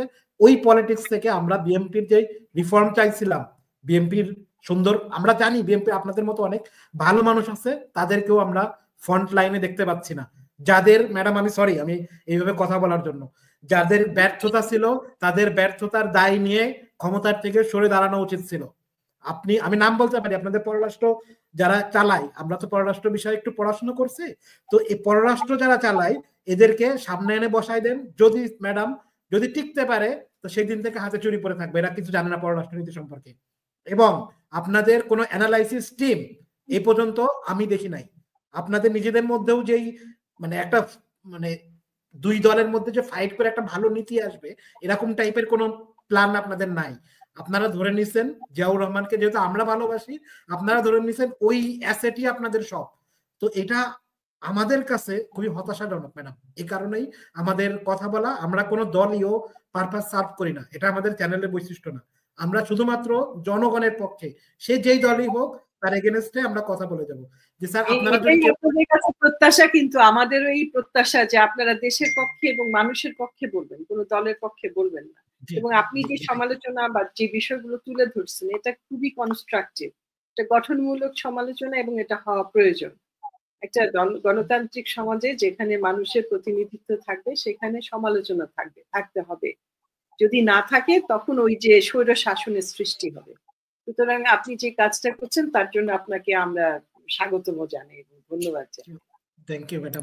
প্রত্যেককে যারা আজকে যারা প্রশ্ন করেছেন সবাইকে আমি আন্তরিকভাবে ধন্যবাদ জানাই যে আপনারা অ্যালার্ট থাকবেন, দেশের পক্ষে অ্যালার্ট থাকবেন সবসময়, কারণ আমাদের মধ্যে অনেক ষড়যন্ত্র হচ্ছে। এটা কিন্তু আপনাদেরই কিন্তু এইটা দায়িত্ব নিতে হবে। ষড়যন্ত্র হলেই আপনারা এটা নিয়ে আলোচনা করবেন এবং মানুষের সামনে তুলে ধরবেন। এটা দরকার, প্রয়োজন আমাদের দেশ রক্ষা করতে। জি ম্যাডাম, আমরা তাহলে অনুষ্ঠান শেষ করছি। শুভরাত্রি, আল্লাহ হাফেজ, সবাই ভালো থাকবেন। জি, আসসালামু আলাইকুম।